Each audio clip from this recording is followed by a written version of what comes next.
Bonjour à tous les passionnés de cinéma.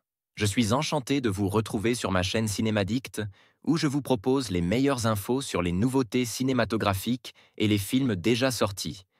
N'hésitez pas à vous abonner pour ne rien manquer des contenus captivants à venir. Bonjour à Allons-y. tous, et bienvenue sur ma chaîne. Aujourd'hui, je vais vous parler du film Night of Cupid, réalisé par Terrence Malick. Dans cette vidéo, je vais partager ma critique personnelle de ce long métrage, en explorant ses thèmes, sa narration et son esthétique visuelle. Je vais également discuter des performances des acteurs et de la manière dont le film aborde la quête de sens dans la vie. Restez avec moi pour découvrir si ce film poétique et contemplatif mérite vraiment votre attention. C'est parti. Les rêves sont agréables, mais on ne peut pas y vivre. Freda Pinto, Night of Cupid, de Terrence Malick, 2015, loin de faire l'unanimité depuis The Tree of Life, pourtant couronne. D'une palme d'or à Cannes en 2011, Terrence Malick revient après le décrier à la merveille avec Night of Cupid. S'agit-il là d'un soubresaut d'un réalisateur qui commence à prendre du recul sur sa carrière peu prolifique? Certainement oui. On a entendu beaucoup de choses sur Night of Cupid, principalement les mêmes reproches faits aux deux précédents films du réalisateur. C'est-à-dire qu'il n'y a pas de scénario et que l'ensemble ressemble plus à un grand clip pour vendre du parfum qu'à un véritable film. Malick depuis ses débuts a toujours été, non pas un visionnaire, mais un réalisateur sincère et expérimentaliste. Ses films ne reposent en grande partie que sur la fluidité des images que le montage raccorde entre elles, créant parfois l'émotion. Comme dans Les Moissons du ciel ou bien encore l'horreur et le grandiose dans La ligne rouge. Terrence Malick n'a de cesse de proposer de nouvelles manières d'aborder un film, faisant abstraction des codes habituels au profit des sensations. Night of Cupid ne déroge pas à la règle, et concernant l'absence de scénario, je ne suis évidemment pas d'accord du tout.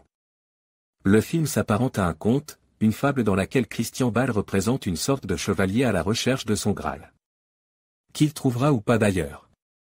Le film parle d'un parcours existentiel, on pourrait même penser qu'il est une suite de The Tree of Life tant certains éléments nous ramenaient à ce film. La figure du père, la perte d'un frère. Seulement dans l'Arbre de vie, Malick mettait en scène la nature, Brad Pitt, le père, et la Grèce, Jessica Chastain, la mère, dans une sorte d'osmose formant un tout, la vie.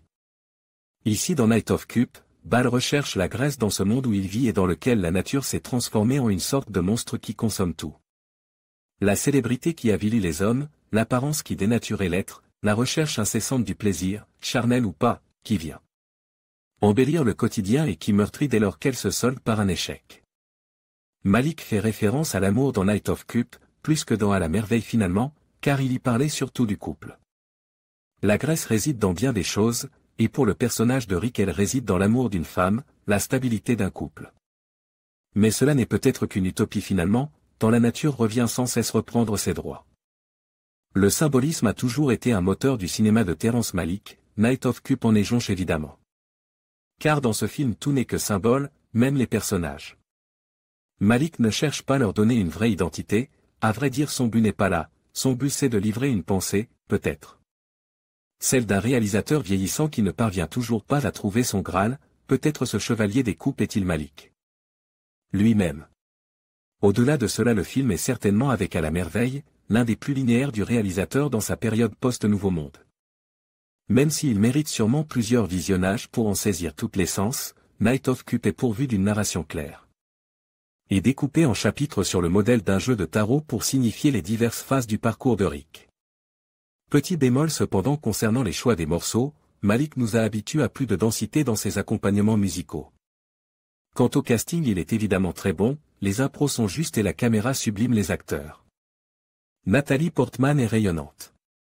Night of Cupid n'est pas le plus singulier des films de Terrence Malick, mais certainement l'un de ses plus personnels avec The Tree of Life, mais c'est à double tranchant, car le spectateur non initié risque de passer complètement à côté.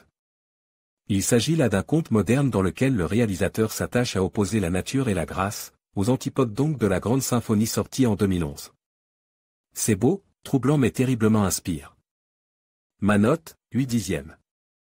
En conclusion, la critique de Night of Cupid par Stark nous invite à réfléchir sur la complexité des émotions humaines et la quête de sens dans un monde souvent chaotique.